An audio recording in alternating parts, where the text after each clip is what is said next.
Shalom sahabat yang dikasihi Tuhan. Selamat malam dan selamat berjumpa dalam Renungan Malam Rema.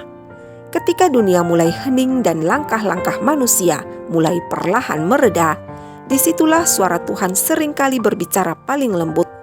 Bukan kepada telinga, tetapi kepada hati, karena hati adalah pusat kehidupan kita dan dari sanalah mengalir sesuatu.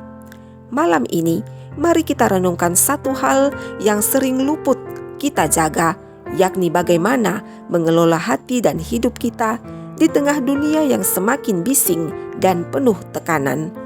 Mari kita bawa hati ke hadirat Tuhan sebelum masuk ke perenungan. Mari berdoa. Bapa kami yang di sorga, terpujilah nama-Mu.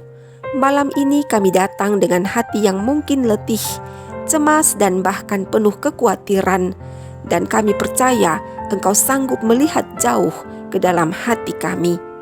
Berbicaralah kepada kami Bapa, ajarlah kami untuk mengelola hati dan hidup kami dengan bijak, agar setiap langkah kami senantiasa memuliakan Engkau.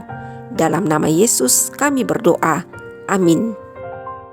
Bagian firman Tuhan yang menjadi ayat pedoman dalam renungan malam saat ini terbaca dari kitab Mazmur 139 ayat 23 hingga ayat 24 yang tertulis, "Selidikilah aku ya Allah, dan kenalah hatiku.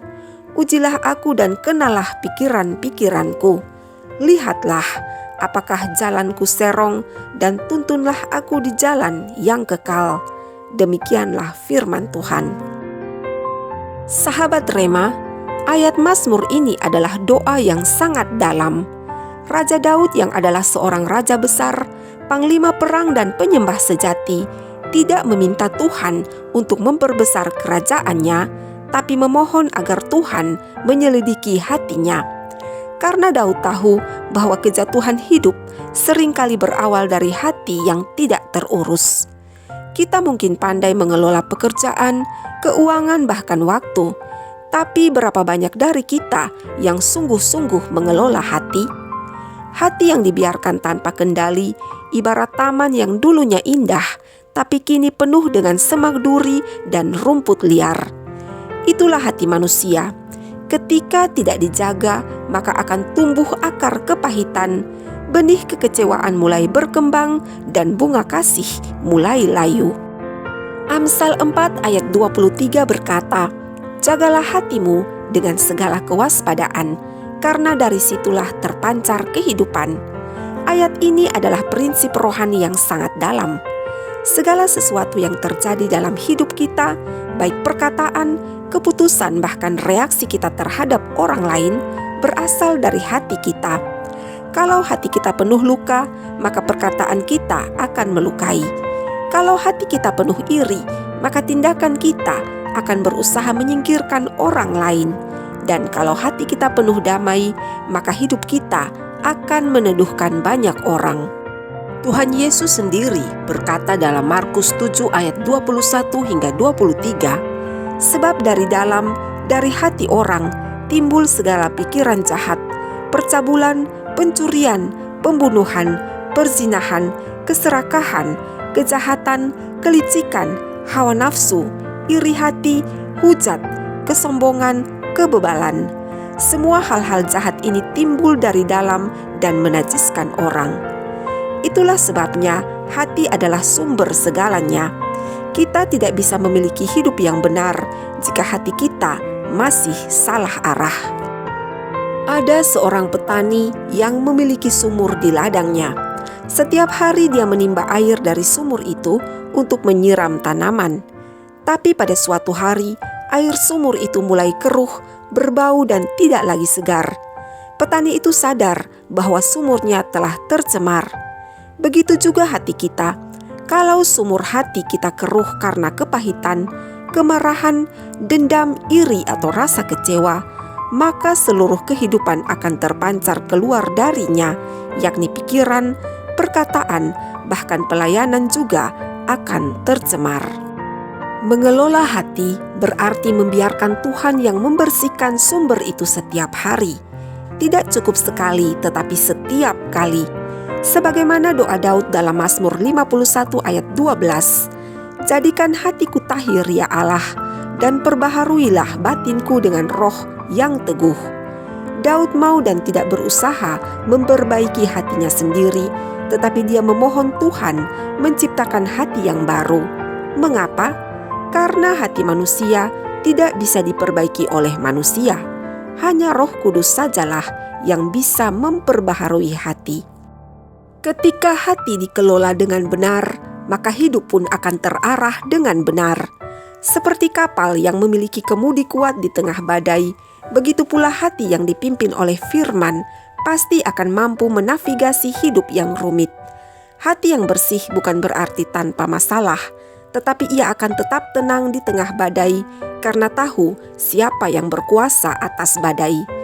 Dalam Yohanes 14 ayat 1, Yesus sendiri berkata, "Janganlah gelisah hatimu, percayalah kepada Allah, percayalah juga kepadaku." Sahabat, bukankah hidup ini sering membuat kita gelisah?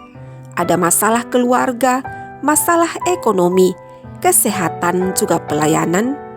Tapi Yesus mengajak kita untuk mengelola hati dengan percaya, bukan gelisah. Percaya bukan berarti tidak ada air mata, tetapi tetap berdiri walau dunia bergetar. Dan ketika kita belajar untuk mengelola hati seperti ini, maka hidup kita menjadi cermin kasih dan keteguhan Tuhan di hadapan dunia yang mudah goyah. Mari kita lihat 3 langkah sederhana agar hati kita tetap terkelola dengan baik di tengah dunia yang sibuk ini. Yang pertama, rawat hati dengan doa. Ketika setiap kali hati mulai penuh dengan emosi, kecewa atau iri hati, jangan langsung menumpahkan kepada orang lain, tetapi bawalah kepada Tuhan dalam doa. Doa adalah detoks rohani yang menenangkan jiwa. Ketika kita berdoa, bukan hanya keadaan yang berubah, tetapi hati kita diperbaharui. Yang kedua, isi hati dengan firman. Firman Tuhan adalah vitamin hati yang menyehatkan, memberi arah dan terang. Mazmur 119 ayat 105 menuliskan, "Firman-Mu itu pelita bagi kakiku dan terang bagi jalanku." Tanpa firman, kita akan mudah tersesat dalam perasaan sendiri. Tetapi dengan firman, bukan perasaan yang mengatur iman, tetapi iman kitalah yang mengatur perasaan. Dan yang ketiga, jaga hati lewat pengampunan. Inilah yang paling sulit, tetapi tanpa pengampunan, maka hati akan menjadi kuburan bagi luka lama. Mengampuni berarti memilih untuk tidak lagi mengikat diri dengan rasa sakit itu. Yesus sendiri saat tergantung dalam penderitaan di kayu salib mengajarkan tentang pengelolaan hati level tertinggi seperti yang diabadikan dalam Lukas 23 ayat 34. "Ya Bapa, ampunilah mereka." Kalau Yesus saja bisa mengampuni di tengah penderitaan, maka kita pun bisa belajar menata hati agar hidup tidak dikendalikan oleh masa lalu. Banyak orang berusaha memperbaiki hidup dari luar dengan bekerja keras, perubahan penampilan atau pencapaian. Tetapi hidup yang sejati selalu dimulai dari dalam. Yesus tidak datang untuk mempercantik sisi luar manusia, tetapi untuk memperbaharui batinnya. Karena jika hati dibenahi, maka hidup pun akan tertata. Jika hati tenang, maka keputusan menjadi bijak. Jika hati penuh kasih, maka hubungan menjadi hangat. Dan jika hati dekat dengan Tuhan, maka hidup akan menjadi ringan meski beban berat. Mengelola hidup berarti menyelaraskan irama hati dengan kehendak Tuhan. Seperti pemain musik yang menyetem gitarnya agar tetap harmonis, begitu pula kita juga perlu menyetem hati setiap hari lewat doa, firman, dan ketaatan. Mengelola hati bukan pekerjaan sehari, tapi perjalanan seumur hidup. Setiap hari kita perlu berkata seperti Daud, "Selidiki aku, ya Allah." Karena di dunia yang penuh kebisingan ini, hanya hati yang terjaga yang bisa tetap mendengar suara Tuhan, dan hidup yang dikelola oleh Tuhan sajalah yang bisa menjadi terang bagi dunia. Mari bawa hati kita kepada Tuhan, mari berdoa.